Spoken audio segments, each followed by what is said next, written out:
Bom dia, pessoal. Tudo bem com vocês? Eu sou a professora Mariana Veras, juntamente com a professora Luciana Tomito e com a professora Lucila Castro. Hoje a gente vai falar sobre vigilância alimentar e nutricional.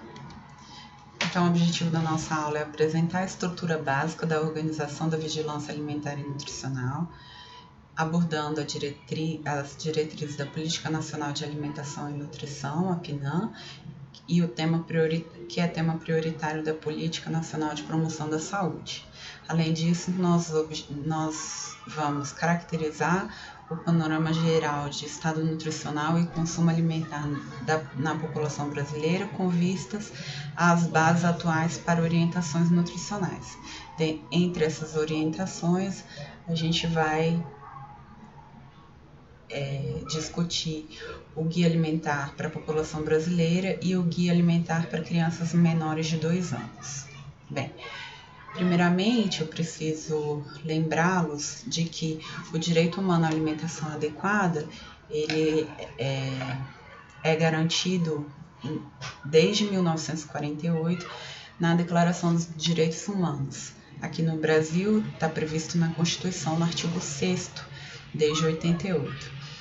Então, a vigilância alimentar e nutricional é uma das diretrizes da Política Nacional de Alimentação e Nutrição, que tem como propósito a melhoria das condições de alimentação, nutrição e saúde da população brasileira, mediante a promoção de práticas alimentares adequadas, saudáveis, a vigilância alimentar e nutricional, a prevenção e o cuidado integral dos agravos relacionados à alimentação e nutrição. A vigilância alimentar e nutricional, ela é uma das diretrizes da Lei Orgânica de Segurança Alimentar e Nutricional, que é conceituada como a realização do direito de todos ao acesso regular e permanente a alimentos de qualidade em quantidade suficiente, sem comprometer o acesso a outras necessidades essenciais, tendo como base práticas alimentares promotoras de saúde que respeitem a diversidade cultural e que sejam ambiental, social, econômica e socialmente sustentável. Ambiental, cultural, econômica e socialmente sustentáveis, tá bem? Então, a vigilância alimentar e nutricional, ela está inserida no cotidiano das equipes de atenção básica, com o objetivo de reconhecer e implementar a vigilância alimentar e nutricional como parte da organização da gestão na atenção integral à saúde.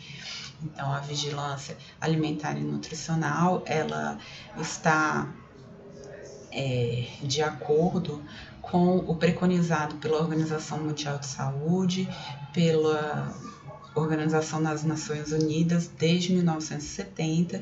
Ela foi implementada em nível nacional na década de 90 por meio da Lei 8080, que é a Lei do SUS, tá bem? E ela é importante destacar que a vigilância alimentar e nutricional, a vinculação, ao levantamento desses dados é pré-requisito para adesão a programas de saúde, tá? E programas sociais. Então, a vigilância alimentar e nutricional tem um enfoque ampliado que traz um panorama da situação de saúde e segurança alimentar da população brasileira pela ação das equipes de atenção básica nos serviços de saúde que preenchem ou que levantam informações para os sistemas de informação, para os inquéritos populacionais, nas chamadas nutricionais, na produção científica. A partir desses dados, é possível identificar os principais riscos e agravos à saúde. E isso é fundamental para que se realize o direito humano à alimentação adequada. Então, a vigilância alimentar e nutricional, ela resulta em uma descrição contínua e predição de tendências das condições de alimentação e nutrição da população e os seus fatores determinantes. Bem, como é feito essa vigilância alimentar e nutricional, né? Como funciona esse sistema, esse programa, essa metodologia. Primeiramente é feito o acolhimento dos indivíduos, depois é feita a realização da antropometria, avaliação do estado nutricional, avaliação dos marcadores de consumo alimentar, registro nos formulários no Sisvam Web.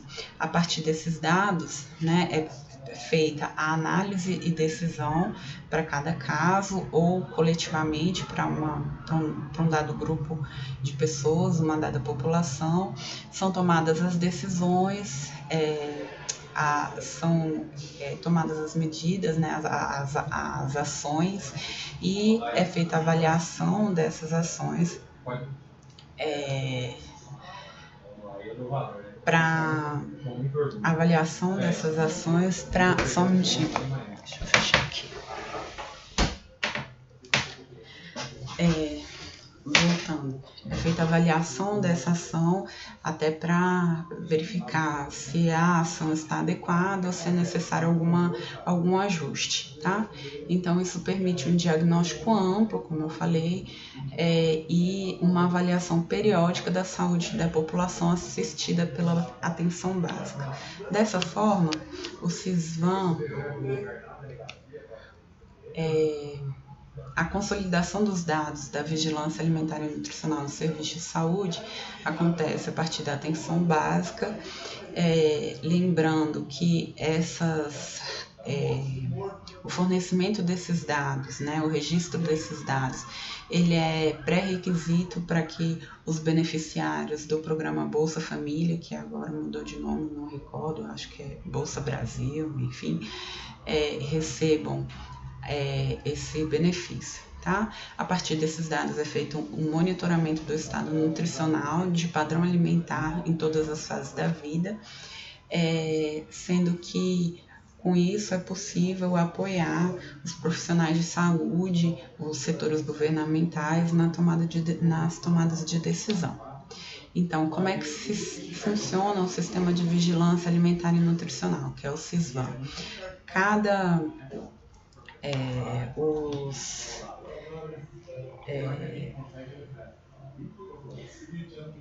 O pessoal da saúde, né, que trabalha na atenção básica, tem um acesso, usuário e senha ao Sisvam. E aí existem algumas diretrizes, né, alguns documentos que orientam como deve ser feito esse trabalho. Então, tem os protocolos do Sistema de Vigilância Alimentar e Nutricional, as orientações para coleta e análise de dados antropométricos em serviços de saúde, o marco de referência da vigilância alimentar e nutricional na atenção básica e as orientações para o consumo de marcadores orientações para avaliação de marcadores de consumo alimentar na atenção básica. Esses dados, né, esse material está disponível no site do Ministério da Saúde. Então, primeiramente é feito a antropometria, né? Após acolhimento é feita a antropometria para avaliação do estado nutricional. Para isso são avaliados, né, são medidos o peso corporal, a estatura e a circunferência da cintura. Essas medidas são utilizadas, essas variáveis são utilizadas em função da sua fácil aplicabilidade em todas as fases da vida, por serem simples, barata, de fácil aplicação e padronização e pouco invasiva. E aí, a partir dos dados de antropometria, é possível classificar o estado nutricional das pessoas. Mas antes disso, eu preciso que a gente recorde de algumas nomenclaturas, né? Então, o que é um índice? O índice é a relação de duas medidas. Então, em saúde pública, a gente utiliza muito o índice de massa corporal, que é a relação entre peso e altura. O indicador é um valor usado para a classificação dos indivíduos a partir desse índice. Então, existe um indicador para a classificação dos indivíduos com baixo peso, eutrófico, sobrepeso, obesidade. O ponto de corte, eles são critérios estabelecidos geralmente a partir de um critério estatístico, tá? E a curva de referência são curvas utilizadas para comparação de populações. Como é feita uma curva de referência? Ela é construída a partir de uma população da observação de uma população saudável, submetida aos cuidados de saúde e alimentação, com os cuidados de saúde e alimentação adequados e com um crescimento e um desenvolvimento saudáveis. A partir disso, se cria uma curva padrão de como espera-se que seja o crescimento ou o peso, como se dá a distribuição da população dentro dessa curva. Eu vou mostrar aqui para vocês daqui a pouquinho. Tá? Quais são os dados coletados para fins de vigilância alimentar e nutricional? Para todos, se coleta sexo, data de nascimento, peso e altura. Para o adulto, adiciona-se a circunferência da cintura. Para a gestante, a data da última menstruação. Então, a partir dos dados antropométricos, é feito a comparação com os índices antropométricos e os parâmetros empregados. Então, para criança, a gente tem os índices, né? Estatura por idade, peso por idade, IMC por idade, peso por estatura. Para os adolescentes, tem estatura por idade e IMC por idade. Para o adulto, tem o índice de massa corporal e a circunferência da cintura. Para o idoso, o índice de massa corporal. Para a gestante, o índice de massa corporal por semana gestacional e o ganho de peso gestacional, tá bom? Para as crianças e adolescentes, esses indicadores de estatura por idade, peso por idade, eles são definidos a partir do uso de percentis ou scores que estão presentes nas curvas de crescimento segundo o sexo. E essas curvas são disponibilizadas no site da Organização Mundial de Saúde. Eu deixei aqui alguns links para vocês acessarem.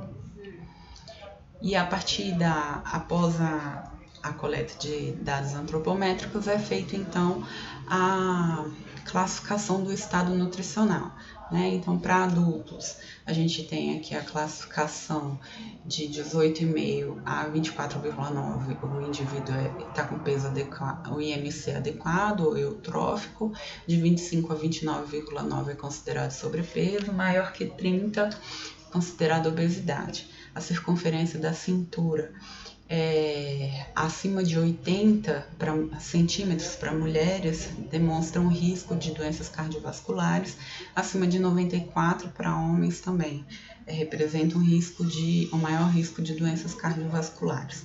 Já para idosos, a gente tem os pontos de corte um pouco mais elevados, então considerado eutrófico ou com peso adequado, o idoso que apresenta o IMC entre 22 e 26,9.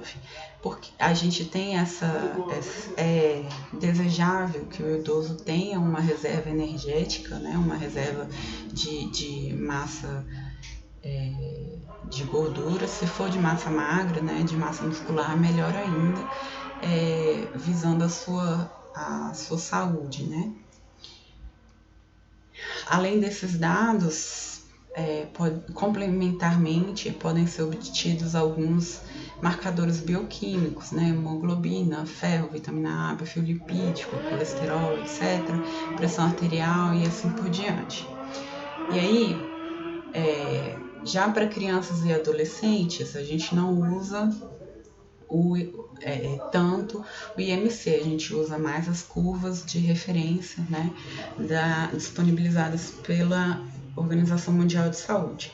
Então, por exemplo, aqui a gente tem uma curva de estatura por idade. Essa curva ela é feita a partir da distribuição da população. Então, aqui no 0, onde a gente tem a maior parte de indivíduos, né? Então, 50% da população se encontra com essa estatura aqui, certo? Com esse valor de estatura aqui. Já o P3 significa que 3% da população estão com essa estatura mais baixa, certo? Então, quando o indivíduo ele tem uma estatura que se enquadra, um valor de estatura que se enquadra nessa região da curva, a gente considera a criança com a estatura adequada. Caso seja abaixo de P3, a gente considera uma altura baixa. E abaixo de P01, uma altura muito baixa, o que significa que menos de 0,1% da população apresentam, de uma população saudável, apresentam essa estatura. Já para o peso, a gente tem, por exemplo, essa curva aqui de MC, o peso por estatura, que é utilizado para crianças menores de 5 anos, tá? Aqui, se a gente tem o P 0,1, que significa que menos de 1% da população apresenta esse peso, então é um peso muito baixo. Abaixo do P3, nós temos os valores de peso inadequado, né, de peso de magreza, de baixo peso, magreza. Entre o percentil 3 e o percentil 85, nós temos os indivíduos eutróficos que apresentam peso adequado. A partir do percentil 85, já começam a ser considerado o indivíduo já começa a ser considerado com risco de sobrepeso. A partir do percentil 97, ele apresenta sobrepeso, e a partir do percentil 99,9, obesidade. Tá? Então, aqui é a curva padrão de crescimento de peso ou estatura, de IMC ou peso por estatura.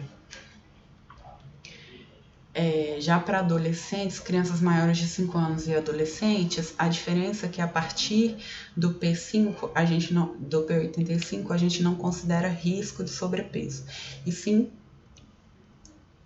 sobrepeso mesmo, tá? Aqui, para exemplificar, nós temos a curva de crescimento de um menino, né? Que no dia do nascimento ele tinha uma estatura, um comprimento que estava entre o P3 e o P15.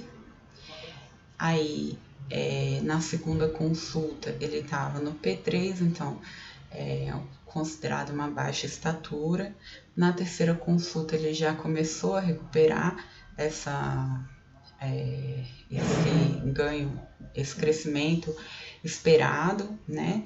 E na quarta consulta ele já está aqui se aproximando do P50, que é onde o tamanho que 50% da população com a idade que esse bebê está apresenta, tá? Ou peso esperado para 50% para esse bebê, comparando com uma população saudável. Então, a gente vê aqui que é um bebê que nasceu pequenininho e foi ganhando estatura, recuperando o estado nutricional. Aqui, em relação ao peso, nós vemos que também ele nasceu abaixo do percentil 3, então com baixo peso. Na segunda consulta, ele ainda estava abaixo do P3, então ainda apresentava baixo peso. Na terceira consulta, ele estava se aproximando do percentil 3, mas ainda estava com baixo peso. Na quarta consulta, ele já passou do percentil 3, ele já está com peso adequado, né, com peso normal, se aproximando. Espera-se que ele se aproxime do percentil 15, do percentil 50, ganhando peso. Então, nesse caso, a gente tem um caso de sucesso de aleitamento materno exclusivo, onde o bebê que nasceu com baixo peso, ele começa a entrar na curva, né, na área de normalidade, digamos assim. Bem, já a avaliação de consumo alimentar é feita a partir de alguns questionários de aplicação rápida e que avaliam as práticas alimentares saudáveis e não saudáveis. Para isso, nós temos 3 formulários que contemplam todas as fases do ciclo vital. Esses formulários, eles devem ser respondidos baseados em relatos do dia anterior, para evitar os vieses de memória. Então, nós temos aqui, para crianças até 2 anos, investigado, né, se a criança no dia anterior tomou leite do peito, então espera-se que a criança até 6 meses esteja em amamentação, aleitamento materno exclusivo, então espera-se que a criança tenha consumido o leite materno. E aí começa-se a investigar se a criança consumiu mingau, água ou chá, leite de vaca, fórmula infantil, suco de fruta, comida com sal, outros alimentos e bebidas, para verificar se a criança realmente está em aleitamento materno exclusivo ou se já foi feita alguma introdução de algum outro alimento, né? Então, às vezes as mães são mal orientadas e acabam dando água, chá, leite de vaca, que pode ser muito alergênico, né? Ou achar que o leite é fraco, que não tem leite o suficiente, uma produção suficiente, começam a entrar com fórmula infantil e assim por diante. Então, esse é o questionário utilizado para avaliar o consumo alimentar de crianças menores de 6 meses. Para crianças de 6 a 23 meses, né? Então, crianças de 6 meses até 2 anos, é questionado se a criança foi amamentada, uma vez que se espera, né, que a criança continue com a amamentação até os 24 meses, até os 2 anos de idade. E aí é feito o questionário para avaliação da alimentação complementar, uma vez que a partir do 6º mês é iniciada a introdução de alimentos de qualidade em tempo oportuno, para evitar a carência de micronutrientes e o excesso de peso. Então, pergunta-se se a criança comeu frutas, se foi em pedaço inteiro ou amassada, se sim, quantas vezes no dia anterior, se comeu comida de sal, papinha, ou papo, sopa, se sim, quantas vezes, qual foi a consistência dessa papa. Também é questionado se a criança consumiu o leite que não do peito, então o leite de vaca, mingau com leite, iogurte, legumes, vegetais, verduras, carne, fígado e feijão.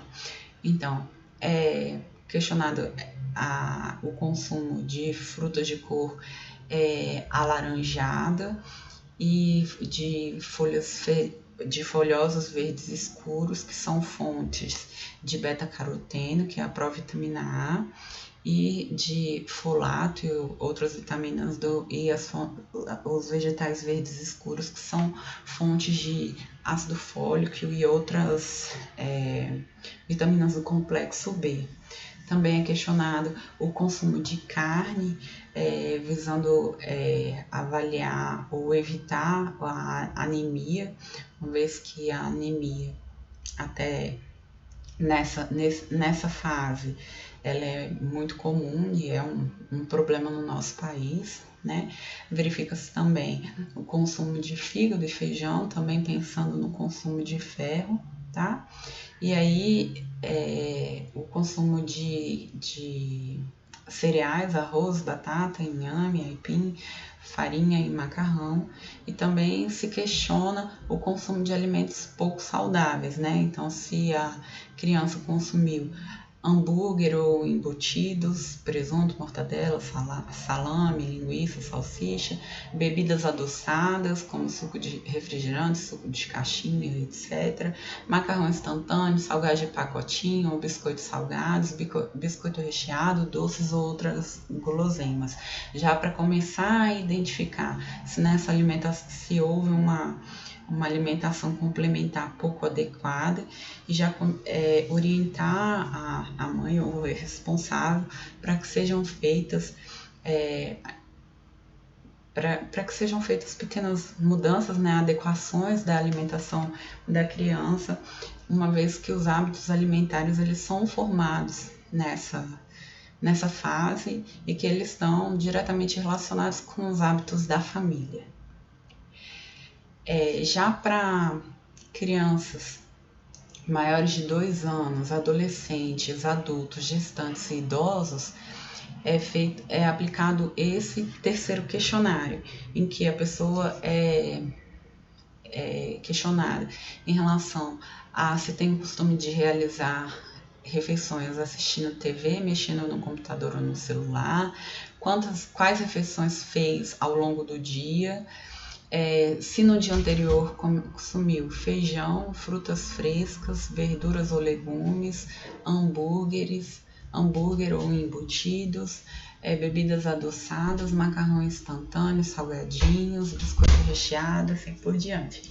Então, novamente, se verifica primeiramente o consumo das porções de alimentos, dos grupos de alimentos que são considerados saudáveis e que espera-se que sejam consumidos, e depois o consumo de alimentos ultraprocessados, que são alimentos que devem ser cujo consumo devem ser evitados. Também visando a orientação nutricional desse indivíduo e a adequação dos seus hábitos alimentares. Então, como o sistema a vigilância alimentar e nutricional, ela pode ser aplicada tanto no âmbito individual como no âmbito coletivo. Então, individualmente, os dados do SISVAN, né, ele permite a coleta de dados para a produção de informações, uma análise da situação nutricional do indivíduo, uma ação que pode ser uma orientação, uma dieta ou, enfim, direcionar para assistente social, assim por diante, e após essa ação, uma avaliação se essa conduta foi efetiva, né? E no âmbito coletivo, a coleta de dados e de informações também permitem uma análise da situação alimentar e nutricional de uma dada população, que pode direcionar uma ação que deve ter posteriormente uma avaliação para verificar se essa ação foi adequada, se são necessários ajustes, sempre visando, né, a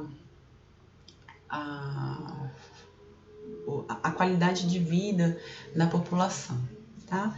Então, é importante lembrar, né, que alimentação e nutrição um bom estado nutricional é determinante e condicionante para o estado de saúde, né?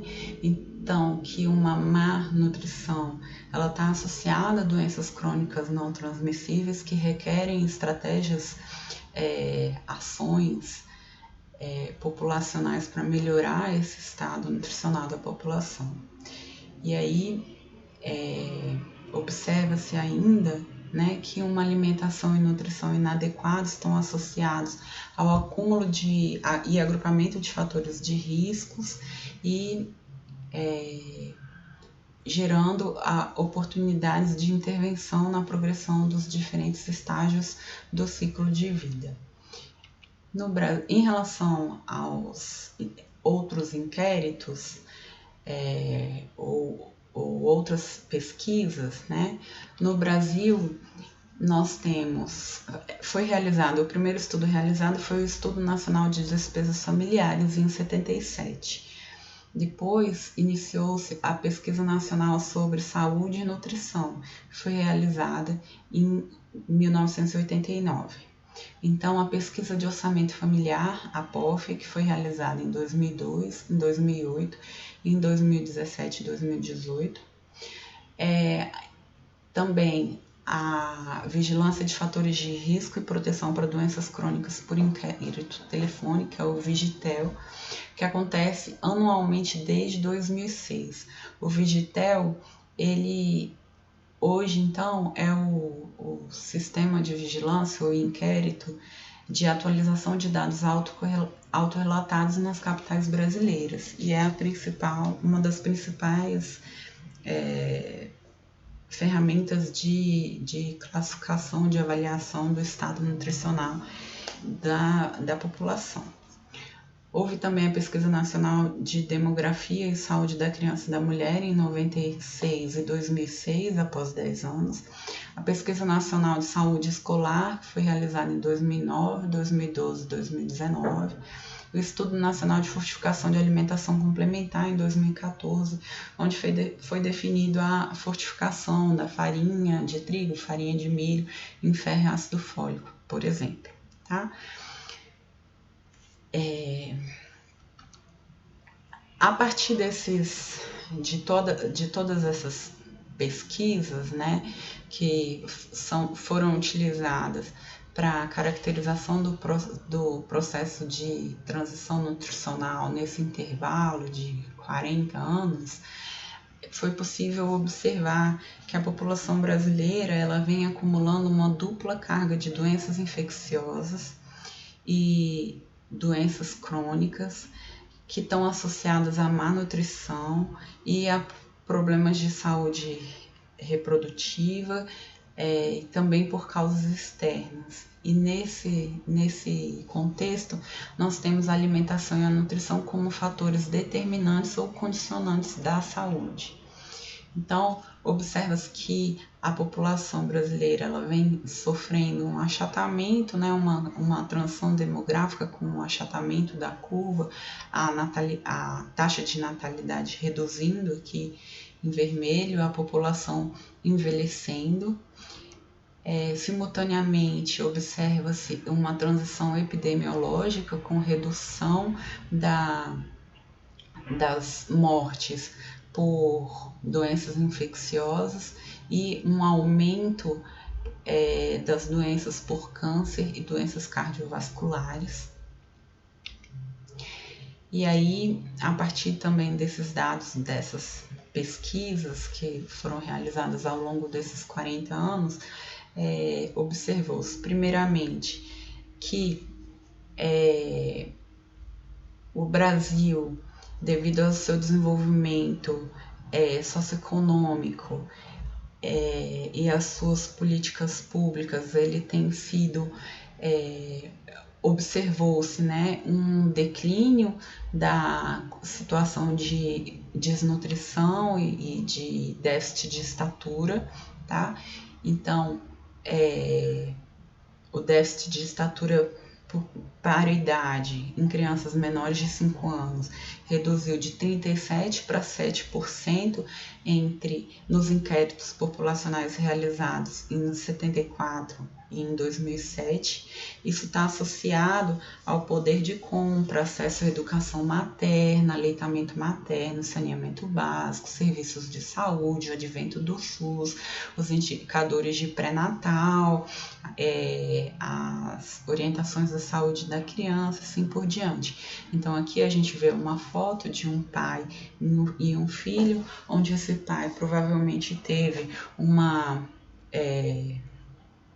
um crescimento comprometido, uma estatura comprometida em função de má nutrição na primeira infância, problemas de falta de acesso ao pré-natal da sua mãe, e a gente já vê o seu filho, né, esse jovem, que já não apresenta um problema de saúde, provavelmente houve uma melhora na sua situação econômica, no acesso à educação materna, saneamento básico, e assim ele atingiu todo o seu potencial genético de crescimento, enquanto o pai dele teve o crescimento comprometido em funções dessas variáveis sociais.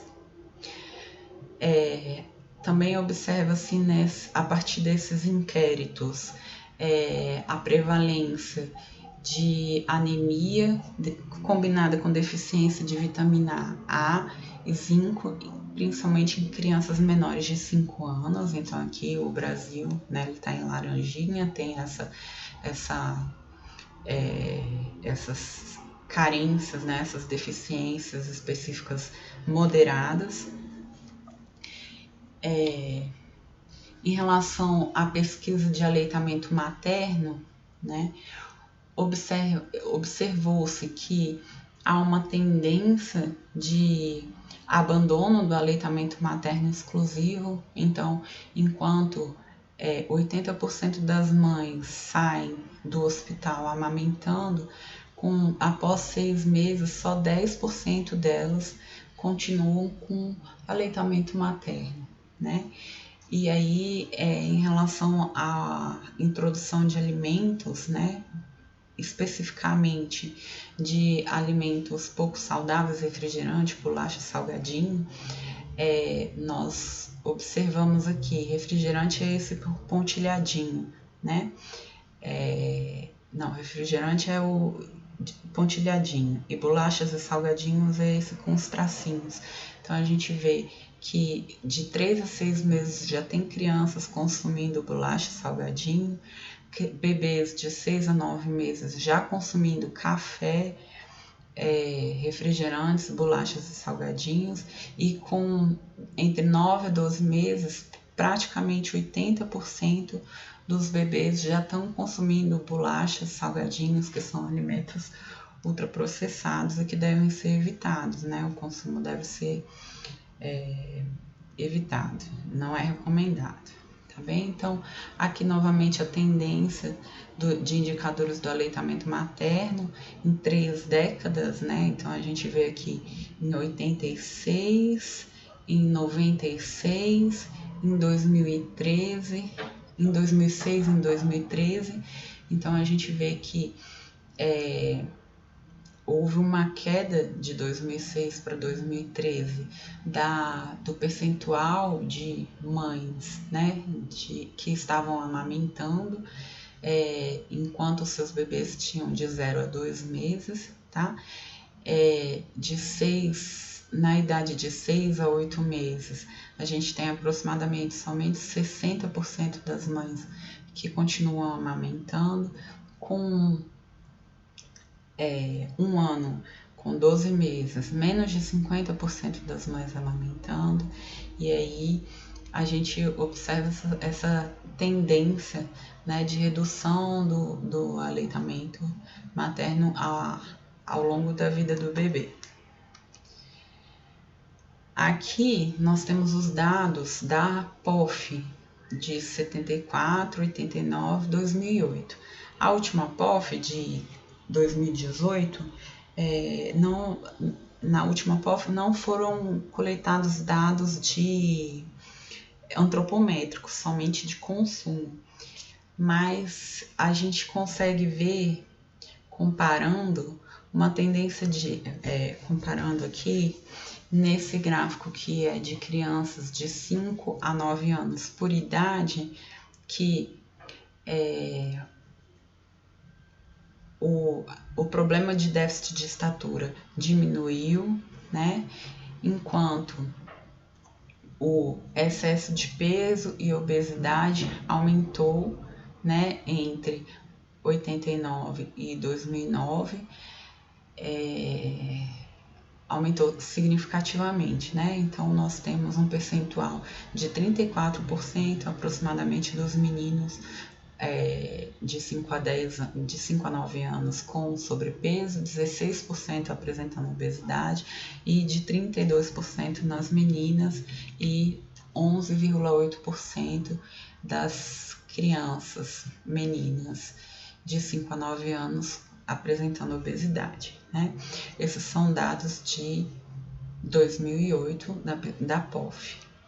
Já entre adolescentes de 10 a 19 anos, observou-se uma tendência de aumento também de excesso de peso. Então, aqui nesse gráfico entrou a POF realizada em 2002. Então, de 2002 a 2008, a gente teve um aumento do sobrepeso de 16,7% para 21% entre os meninos. Um aumento também de obesidade entre os adolescentes meninos. No sexo feminino também houve um aumento significativo de 15,5% para 19,4%. Isso mostra que quase 20% da população adolescente feminina apresenta sobrepeso, e 4% delas obesidade. Então, nós temos quase 1/5 das adolescentes, né? E mais quase um quarto das adolescentes e mais de 1/4 dos adolescentes apresentando excesso de peso. Estão acima do peso, né? Ou com excesso de peso ou com obesidade. Já entre os adultos, observou-se em 2008 que 50,1% dos homens apresentando sobrepeso, 48% das mulheres apresentando sobrepeso, excesso de peso, também maior do que a última consulta, então uma tendência de aumento do sobrepeso e a obesidade 62,4%, 12,4% entre os homens e obesidade maior entre as mulheres, né? Quase 17% das mulheres apresentando obesidade. Se a gente faz uma soma aqui, a gente vê que nós temos praticamente mais de 60% da população acima do peso, né? Então, da população feminina e masculina acima do peso. Então, isso mostra que são necessárias medidas, né, ações do governo no sentido de combater esse excesso de peso, evitar o excesso de peso e as suas consequências, né, que são as doenças crônicas, as comorbidades associadas com ela. Aqui a gente já tem os dados do Vigitel, que é o sistema de vigilância por telefone, em que se observa um aumento também de praticamente 11% para 21% da obesidade, da população com obesidade e de 40 e poucos para 50 e poucos por cento com excesso de peso. Então a gente vê uma tendência de aumento, né, tanto da obesidade como do excesso de peso ao longo desses anos, de 2006 a 2019. Então a gente tem aqui, desde 2006 até 2018, a prevalência de obesidade, ela saltou de 11,8% para quase 20%, 19,8%, né?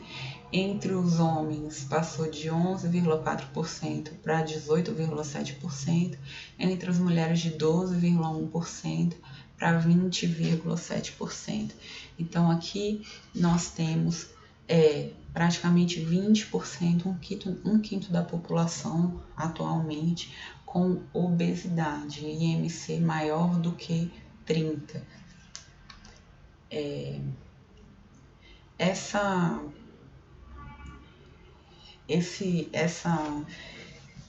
Essas variáveis antropométricas, né, essa obesidade, ela está bem correlacionada aos dados, né, obtidos a partir da avaliação de consumo, aos resultados da avaliação de consumo. Por exemplo, aqui nós temos os dados do Vigitel de 2019. Então nós vemos aqui, é possível observar, né, que entre os homens, em relação ao consumo de frutas, foi que os homens foram questionados se eles haviam consumido frutas pelo menos em 5 ou mais dias na semana, né? E aí, somente 28% dos homens, em média, consumiram frutas. E 40% das mulheres consumiram frutas. Isso significa que 72% da população masculina não consumiu pelo menos uma fruta por dia, né? No seu hábito alimentar, né? Isso mostra uma necessidade de uma intervenção, né? Uma vez que o consumo recomenda-se o consumo de pelo menos 4 a 6 porções de frutas e hortaliças diárias, e que o consumo dessas frutas e hortaliças são fatores de proteção para o desenvolvimento de câncer, obesidade, em função das suas vitaminas, dos seus compostos bioativos, da quantidade de fibras e assim por diante.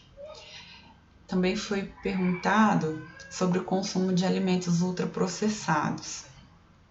Aqui eu vou fazer um pequeno parágrafo, tá? Que são esses alimentos ultraprocessados? A gente tem a classificação dos alimentos de acordo com o nível de processamento, tá? Então, as frutas, as hortaliças e as carnes são alimentos in natura, que são obtidos diretamente das plantas ou de animais sem que tenham sofrido qualquer alteração. Os minimamente processados são esses alimentos in natura que, antes de serem adquiridos, eles foram descascados, lavados, fracionados, subdivididos, embalados, assim por diante, tá bem? Então, leite, ovos, as oleaginosas, frutas, hortaliças são considerados, são classificados como alimento in natura.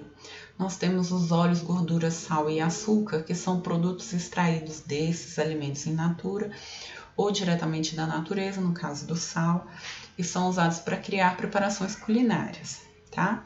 Já os alimentos processados são os alimentos in natura que foram fabricados, mas que tiveram um processamento relativamente simples, como adição de sal ou açúcar, ou uma desidratação, ou uma adição de vinagre para se fazer uma conserva, alimentos fermentados como leite, como iogurte, queijo, pães, pães não industrializados,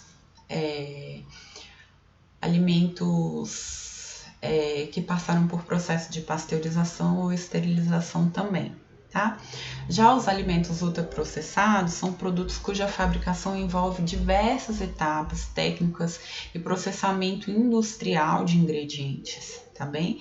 E muitos dos ingredientes, eles são de uso industrial, então são ingredientes que a gente não consegue comprar no mercado ou que a gente não consegue realizar em casa a partir dos alimentos in natura ou dos alimentos processados, né? Então, se a gente pensar um refrigerante, a gente não consegue fazer em casa, um Gatorade, a gente não consegue fazer em casa, um biscoito recheado, uma batata frita, desses salgadinhos, chips, Ruffles, etc., a gente não consegue fazer em casa, e eu falo que não é comida de verdade, né? Existe uma pseudo-classificação de comida de verdade. Comida de verdade é aquela feita a partir dos alimentos in natura, né? Então não é comida de verdade, por quê? Porque é adicionado de uma série de aditivos, passa por uma série de processamento, refinamento dos ingredientes, que no final o alimento é tudo menos o alimento in natura que deu origem a ele. Então, existe uma distância entre o alimento in natura e o alimento ultraprocessado. Aqui no meio do caminho tem um alimento processado, que nesse exemplo seria, por exemplo, o milho em conserva, que é o milho obtido a partir da espiga, fracionado, retirado, debulhado, adicionado de sal, de uma salmoura, colocado em uma lata, passando por um processo térmico de esterilização ou pasteurização, mas nesse caso de esterilização. E aqui o alimento ultraprocessado, do lado oposto ao alimento in natura, que é, por exemplo, um salgadinho de milho de pacote, um salgadinho industrializado. E aqui, só para exemplificar, eu coloquei os ingredientes de um desses salgadinhos de pacote. Então, nós temos aqui a farinha de milho enriquecida com ferro e ácido fólico. Então, já não é usado o milho, é utilizada a farinha do milho, então já houve um processamento desse produto, já é um subproduto, óleo vegetal de girassol, que já é também um ingrediente que a gente não consegue preparar em casa, né? Preparado para salgadinho sabor requeijão, soro de leite, que já é obtido a partir do processamento do leite, óleo vegetal de palma, xarope de glicose, sal, cloreto de potássio, maltodextrina e realçadores de sabor, glutamato monossódico, inosinato de sódico, etc, etc.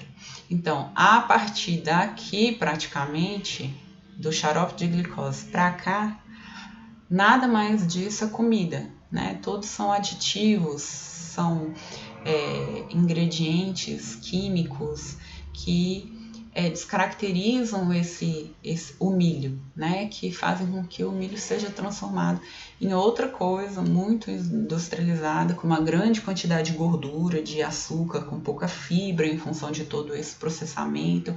Algumas vezes são adicionadas vitaminas, aí eles dizem que o produto é enriquecido, mas pode ser feita uma adição, como fala, uma adição, ai gente, fugiu a palavra, uma adição não original, uma adição, fugiu, tá gente? Uma adição fake, tá? De uma vitamina. Então, fechado meu parênteses, eu vou voltar aqui para falar do consumo de alimentos processados, né? Então, enquanto os adultos, eles não, somente 27% dos homens e 40% das mulheres consumiram pelo menos uma fruta, em pelo menos 5 dias da semana, né? Só uma grande parcela não consumiu frutas,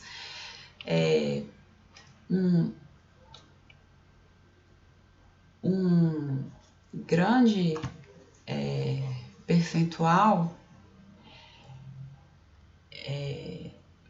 consumiu 5 ou mais grupos de alimentos ultraprocessados no dia anterior à visita, né? Então nós temos aqui que só que esse consumo de alimentos processados foi em um dia. Então as pessoas foram questionadas se consumiram mais de 5 grupos de alimentos ultraprocessados no dia anterior à visita. E aí a gente tem que 21% dos homens e 14% das mulheres consumiram pelo menos 21%, pelo menos no mínimo 5 porções de ultraprocessados no dia, tá? Esse consumo inadequado, né, baixo consumo de frutas e vegetais e um alto consumo de alimentos ultraprocessados, ele caracteriza, né, ou ele está associado a um fenômeno que nós estamos observando na população brasileira, que é uma diminuição do consumo de preparações tradicionais elaboradas a partir de alimentos in natura, né? Uma redução do consumo do arroz e feijão tipicamente brasileiro e um aumento do consumo de produtos industrializados ultraprocessados, que juntamente com o sedentarismo resulta nessa alta mortalidade por doenças crônicas não transmissíveis, tá? Então, em relação ao sedentarismo, foi questionado se a pessoa praticou pelo menos 150 minutos de atividade moderada semanais, né? Então, somente 37% dos homens e 52% das mulheres realizaram pelo menos 150 minutos, né? Ou 30 minutos diários, de segunda a sexta, de uma atividade física.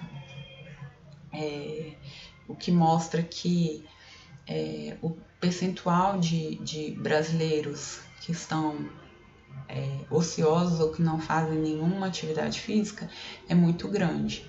E aí uma coisa que me chamou a atenção é que essa galera que não come fruta, come... Não, antes disso, foi questionado também o tempo de tela, né? Então, o percentual de adultos, homens e mulheres, que passam mais de 3 horas do tempo livre assistindo televisão ou utilizando computador, tablet, celular, foi de 63% entre os homens e de 61% entre as mulheres, né? Bem semelhante entre homens e mulheres é o tempo que esse pessoal, que a população gasta do seu período, do seu tempo livre, ou seja, não estamos falando aqui no tempo trabalhando no computador, né? Então é o tempo gasto do tempo livre em frente a uma tela. E aí a gente vê que é um percentual bem grande, né? Mais de 60% da população passa mais de 3 horas em frente à televisão. E aí, como eu estava falando, o que me chamou bastante atenção em relação a esse ao Vigitel de 2019 é esse próximo gráfico aqui, em que a gente vê em que a pessoa que estava sendo entrevistada foi questionada em relação à avaliação negativa do próprio estado de saúde. E aí, veja bem, esse pessoal que não está comendo fruta, não está consumindo e hortaliças, que está consumindo uma grande quantidade, mais de 5 porções por dia de alimentos ultraprocessados, que está sedentário em sua maioria e que passa mais de 3 horas em frente à televisão, está achando que está com a saúde excelente, que está com a saúde boa. Porque veja só 4% dos homens e 5% das mulheres referiram avaliar negativamente a sua saúde. Então, além de estar comendo errado, de estar sedentário, de estar consumindo muito alimento ultraprocessado, o pessoal ainda está achando que a saúde está boa, né? Então, isso mostra que realmente são necessárias medidas visando a promoção de uma alimentação adequada, a prática de atividade física e assim por diante. Eu vou voltar aqui, que eu estava falando a respeito dos ultraprocessados, eu fiz aquele parênteses, né? Qual é o problema do consumo de alimentos ultraprocessados? Essa corte aqui realizada em 2018 mostrou que o consumo de ultraprocessados aumenta o risco do desenvolvimento de câncer.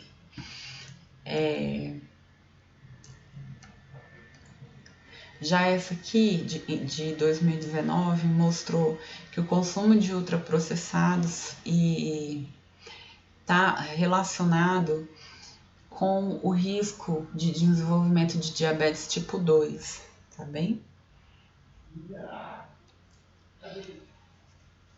Esse terceiro trabalho aqui avaliou o impacto do alimento ultraprocessado na composição em micronutrientes da dieta do brasileiro.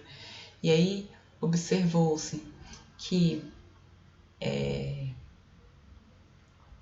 21,5% do consumo de energia do brasileiro é proveniente de alimentos ultraprocessados e que esses alimentos ultraprocessados eles apresentam 2 vezes mais energia, 2 vezes mais açúcar e 1,5 vezes mais gordura que o alimento que o restante dos alimentos, que os alimentos in natura ou processados, tá?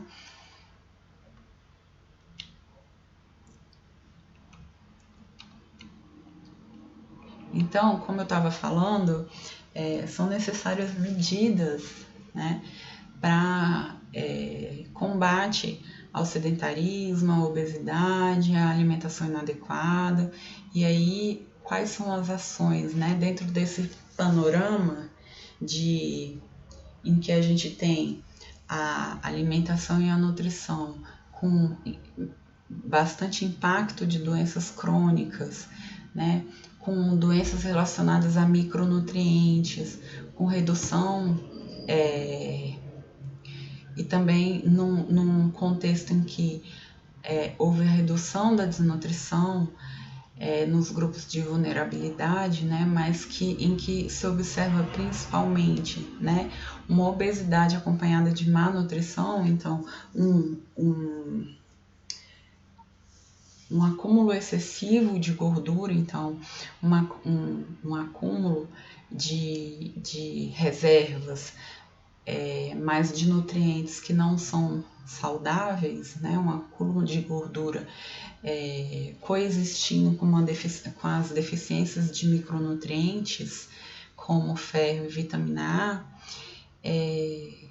Nesse contexto, a gente tem como ação, como produto da ação, o Guia Alimentar para a População Brasileira e o Guia Alimentar para crianças brasileiras menores de 2 anos, tá? Então, o Guia Alimentar para a População Brasileira, o mais recente é de 2018, ele visa a promoção de uma alimentação adequada e saudável, parte da classificação dos alimentos segundo o nível de processamento, que é aquilo que eu expliquei para vocês, in natura, processado e ultraprocessados. Então, o guia traz os 10 passos para uma alimentação saudável. Fazer dos alimentos in natura a base da alimentação, utilizar óleos, gorduras, sal e açúcar em pequenas quantidades ao cozinhar, limitar o consumo de alimentos processados, evitar o consumo de alimentos ultraprocessados, comer com regularidade e atenção em ambiente apropriado, se possível em companhia. Então, ele reforça a necessidade da comensalidade, fazer compras em locais que ofertem variedades de alimentos in natura ou minimamente processados, desenvolver, exercitar e partilhar habilidades culinárias. Então, pensando no empoderamento, digamos assim, do indivíduo na autonomia do indivíduo ao preparar suas refeições, planejar o uso do tempo para dar atenção ao espaço que ela merece. Então, é muito comum, né, a pessoa comer enquanto trabalha, comer dirigindo, sem dar a devida atenção à alimentação. Dar preferência, se fora de casa, a locais que servem refeições na hora, então refeições frescas e de preferência não industrializadas, né, que não sejam com ingredientes que não sejam ultraprocessados, e ser crítico quanto a informações, orientações e mensagens sobre alimentação veiculadas em propagandas comerciais. Então já houve uma ação do Ministério da Saúde em relação às propagandas. Então observa-se que na infância de vocês talvez não, mas na minha infância, quando passava a Turma da Xuxa, em todos os intervalos tinha sempre assim uma propaganda do Todinho, aí tinha o tigrinho do Todinho que era forte, aí tinha propaganda do Danoninho que tinha também voltada para criança, algumas informações falsas. Então assim, batom tem a mesma quantidade de leite que um copo de leite, essas associações. Então, o Ministério da Saúde, nos últimos anos, trabalhou bem forte nisso. Então, a gente vê que, pelo menos na TV aberta, é raro ter propagandas de alimentos industrializados. Então, o guia traz, né, a questão da utilização dos óleos, gorduras, sal e açúcar como ingredientes para temperar e cozinhar alimentos e para criar preparações culinárias. Explica o que são os alimentos processados, que incluem os alimentos em conservas, frutas, calda, queijos, pães, farinha de trigo, leveduras, água e sal. E explica o que são os alimentos ultraprocessados, exemplificando os biscoitos recheados, salgadinho de pacote, refrigerante, macarrão instantâneo. Também traz a importância da comensalidade, do comer em família, em grupos de amigos, né? Uma vez que a alimentação tem essa característica social, principalmente para o brasileiro. Então, o brasileiro ele não consegue celebrar uma data sem ter comida no meio. Então, se é um aniversário, tem que ter bolo. Se é um jantar de aniversário de casamento, se é aniversário de casamento, o casal sai para jantar. Se alguns amigos se encontram, saem para tomar um café. Então, geralmente a gente associa uma refeição a um evento social, né? Como eu falei também, o guia ele orienta, né? Ou ele promove essa prática de habilidades na cozinha, então tornando o indivíduo autônomo na preparação da sua refeição, visando também a redução de consumo dos alimentos ultraprocessados, uma vez que se a gente está elaborando o alimento em casa a partir de produtos in natura, a gente está consumindo esse alimento e não o ultraprocessado que é vendido lá no mercado. E aí o guia traz alguns exemplos de refeição. Então aqui nós temos para o café da manhã, para o almoço, lanches saudáveis, né? Então tem castanhas, iogurtes com frutas, salada de frutas e exemplos de jantar, tá? Então a gente vê que o guia ele tenta contemplar todas as 5 regiões do nosso país. Então a gente vê um jantar com arroz, feijão, fígado, abobrinha refogada, e já na região norte a gente vê uma sopa de legumes com uma farinha de mandioca e açaí, tá?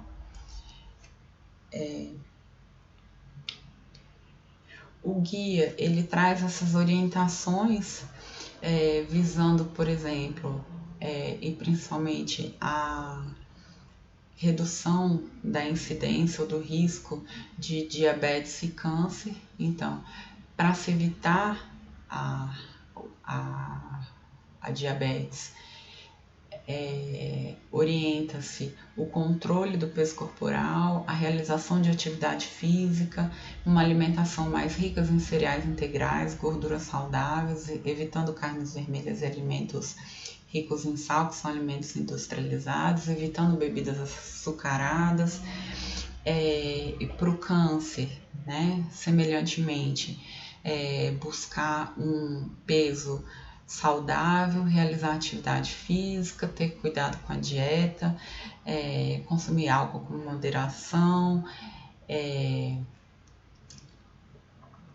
e já esse estudo aqui, ele correlaciona, né, a gordura corporal, excesso de gordura corporal com o câncer. Então existe um risco relativo 4,8, quase 5 vezes, né, maior de desenvolvimento de câncer esofágico em pessoas com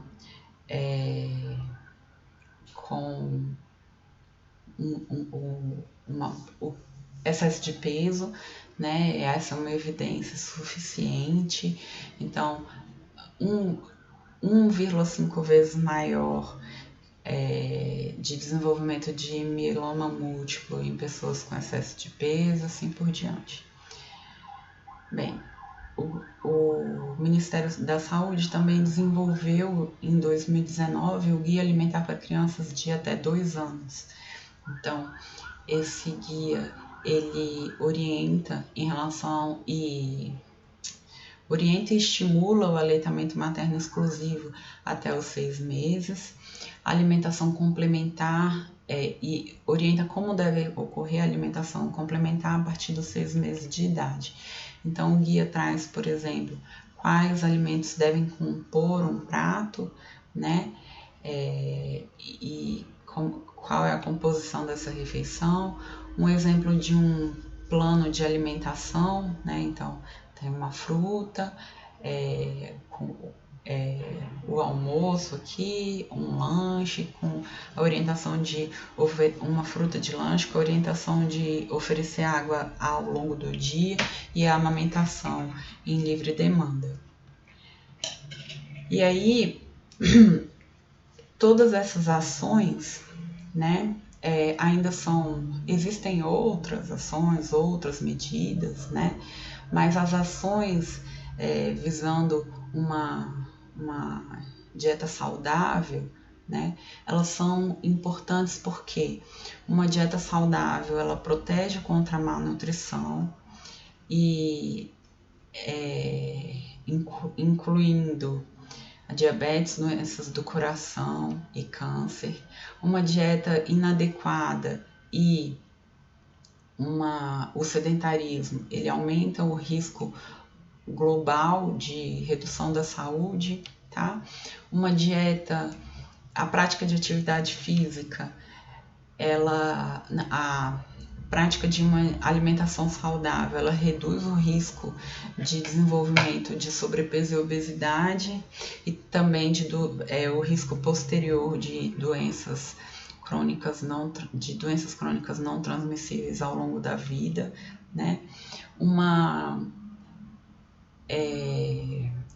dieta que não ultrapasse 30% do total de energia a partir de gorduras, reduzindo a quantidade de gordura saturada e eliminando as gorduras trans. Elas representam uma redução do ganho de peso, né, do risco de ganho de peso não saudável.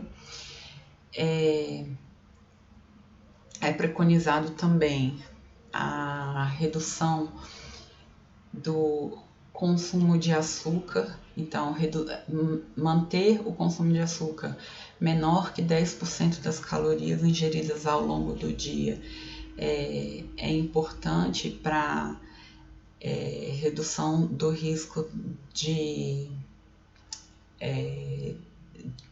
um consumo excessivo de calorias, tá? Preconiza também a redução do consumo de sal limitado a 5 gramas por dia.